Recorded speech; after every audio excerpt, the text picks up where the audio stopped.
Hi friend, कैसे हो? देखो ये दादर ठोक दिया है। ये 1 नंबर का दादर है। देखो पूरा पूरा रेडी हो गया है। देख रहे हो, पूरा रेडी हो गया है।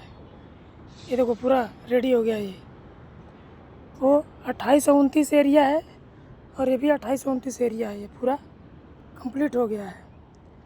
और ये वाला अभी देखिए, अभी घुमा दिया हूँ। अभी एक लेयर उठा चुका हूँ और ये 3 मीटर है और ये भी 3 मीटर। अभी ये किया नहीं है। ये भी जब कर देगा तो जैसे आगे दिख रहा है वैसे ये भी हो जाएगा। फिर इधर ये लेयर इधर उठा देगा, ऐसे कर देगा पूरा।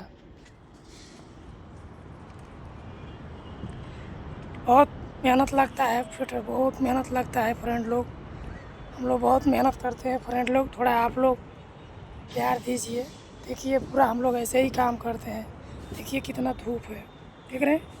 बहुत ज़्यादा धूप है। देखिए कितना धूप है, बहुत ज़्यादा धूप है। देखिए, देख रहे हैं? पूरा सब है, पूरा ये देखिए पहाड़ दिख रहा है। ये पहाड़ है, फिर इधर ये बिल्डिंग है।